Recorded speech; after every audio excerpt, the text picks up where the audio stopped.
Welcome to our first session of February.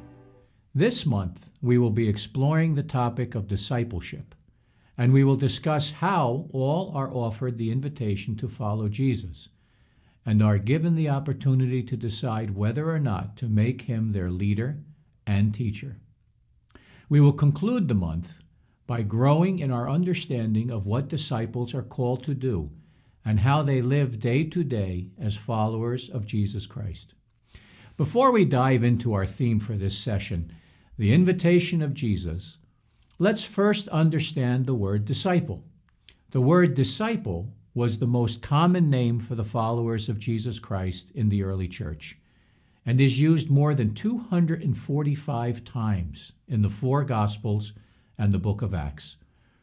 A disciple of Jesus is someone who has decided to follow him daily and encourages others to do the same. Following him means that they are continually seeking to learn from his example and strive to change their nature so that they can reflect the majesty of their teacher to the world. Discipleship isn't a short-term program. It's a lifelong journey that is filled with ups and downs and challenges, but brings great reward.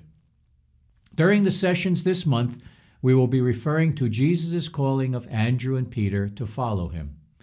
We find the first encounter of these two apostles with Jesus in the Gospel of Matthew. And Jesus, walking by the Sea of Galilee, saw two brothers, Simon called Peter and Andrew his brother, casting a net into the sea, for they were fishermen. Then he said to them, "Follow me, and I will make you fishers of men." They immediately left their nets and followed him. So we see here that the journey of discipleship for these two fishermen began with a simple invitation: follow me. The Bible doesn't provide us with a background story of Peter and Andrew outside of their relationship and their occupation. We aren't given much of an indication as to why they would immediately change the course of their lives to accept the invitation of a stranger. But they put down their nets, they put down their lives, and set out on a new life offered to them by Jesus. Just imagine this. They left their nets and followed him. They immediately answered his call.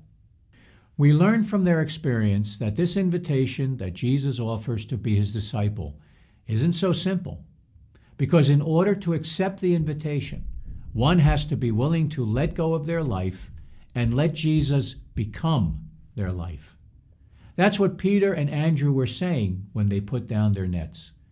The invitation that Jesus presented to them was a call to turn away from all they had known, all that they had been trained to do. It was a call to leave behind the past and embrace a future with Jesus. They weren't given much insight into what that future would hold, but still they were inspired enough to let go of the control they had on their lives to become something new. How incredibly blessed were these two men and the other disciples who heard the same call. They were invited to walk with, talk to, and learn from Jesus on a daily basis. Do you want to know something? We are all incredibly blessed because Jesus' invitation to follow him has been offered to all of us.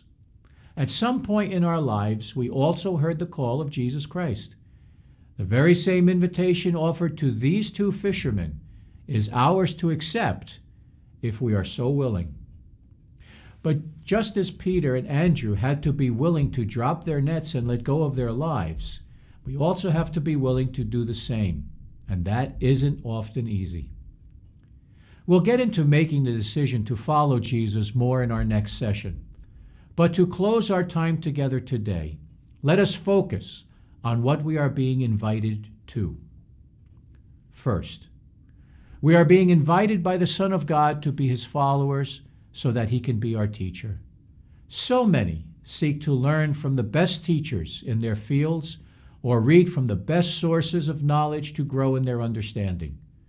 We are invited to learn from the King of Kings, the Lord of Lords, the Messiah, our Savior, the only begotten Son of God. We're invited to learn from the Master. Second, this invitation is a calling to embrace the person you were made to be by God. He has called us all to do great things in His name, and we do that by accepting His invitation to leave behind the old and become new. And third, it's a personal invitation from the one who has always existed to live eternally with Him. This isn't just an invitation for a few weeks or years. It's an invitation to eternal glory with Him. There is always time to accept the invitation of Jesus to follow. And as the Gospels tell us time and time again, Jesus did not withhold the invitation from anyone. It was offered to all. Yet, only a small number accepted it and experienced its life-changing impact. The invitation has been offered to you and to me. Have we accepted it? Have we let go of our past in order to embrace a future with Him? Does our life reflect the impact the teacher has had on us each day? Please now turn to your guides to discuss these questions and more.